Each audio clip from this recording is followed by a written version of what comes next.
Lava Jato, o dia do juízo final e o apocalipse do petismo. Diga-se pela enésima vez, o PT não inventou a corrupção. É claro que não.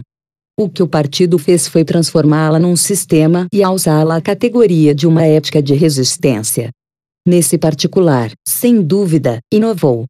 Se, antes, a roubalheira generalizada era tributo de larápios, de ladrões, de safados propriamente, ela se tornou, com a chegada dos companheiros ao poder, uma espécie de imperativo do sistema. Recorrer às práticas mais asquerosas, contra as quais o partido definiu seu emblema na década de 80, ética na política, passou a ser chamado de pragmatismo.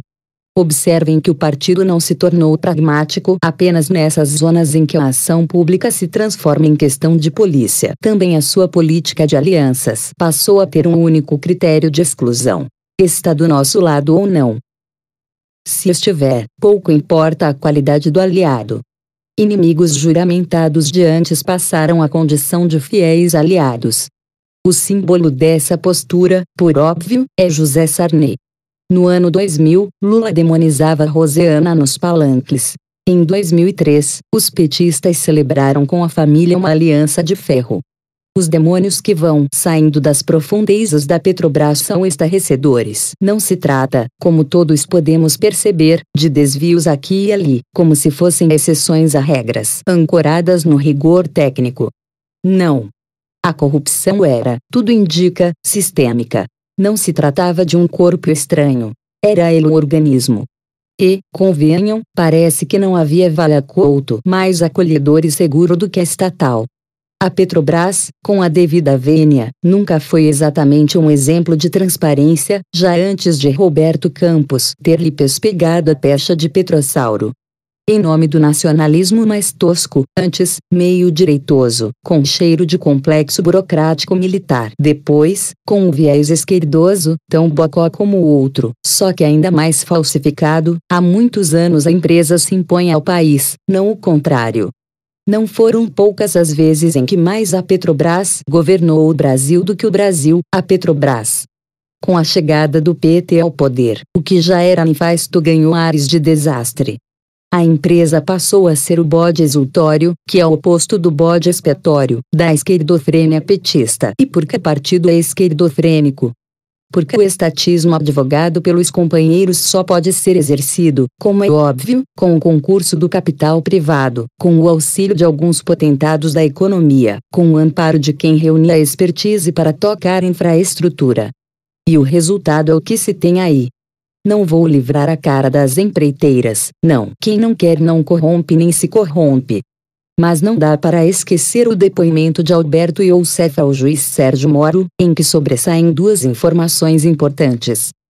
O doleiro afirmou que era pegar ou largar, ou as empreiteiras aceitavam pagar o preço, ou melhor, incluir a propina no preço, ou estavam fora do jogo. E boa parte preferiu jogar. 2. Indagado por Moro se as empreiteiras costumavam cumprir a sua parte no acordo, Youssef disse que sim e explicou os motivos. Elas tinham muitos interesses em outras áreas do governo, não apenas na Petrobras. Afinal, também constroem hidrelétricas, estradas, infraestrutura de telecomunicações etc. Assim, duas conclusões se fazem inevitáveis.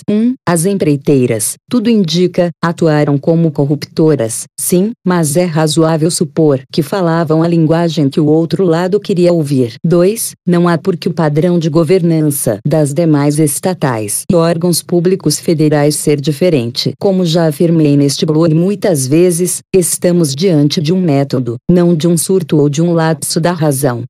Governo em parafuso. Já está mais do que evidente, a esta altura, que Lula e Dilma foram suficientemente advertidos para parte ao menos dos descalabros. Os que se lançaram a tal empreitada, talvez ingenuamente, imaginavam que a dupla não sabia de nada. A questão, meus caros, desde sempre, é outra. Havia como não saber. Tendo a achar que não. O TCU alerta, por exemplo, para os desvios da refinaria Abreu e Lima desde 2008. Recorram aos arquivos. A partir de 2010, o então presidente Lula começou a atacar os órgãos de fiscalização e controle, muito especialmente o TCU. No dia 12 de março daquele ano, foi ao Paraná inaugurar a primeira etapa das obras de modernização e ampliação da refinaria Presidente Getúlio Vargas, Repar, em Araucária, na região metropolitana de Curitiba. O Tribunal de Contas havia recomendado a suspensão de verbas para a Repar justamente por suspeita de fraude e superfaturamento. Lula não deu pelota e ainda atacou o TCU. Leiam. Sou favorável a toda e qualquer fiscalização que façam, até 24 horas, via satélite. Acontece que as coisas são complicadas. Muitas vezes, as pessoas levantam suspeitas de uma obra, paralisam a obra e, só depois da obra paralisada, chegam à conclusão de que está correta. Quem paga o prejuízo da obra paralisada? Não aparece.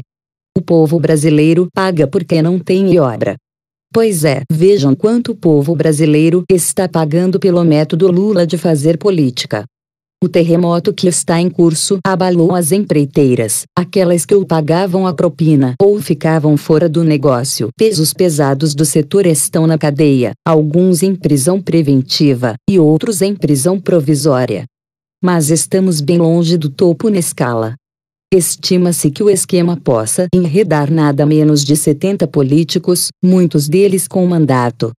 A delação premiada pode devastar parte considerável da classe política brasileira.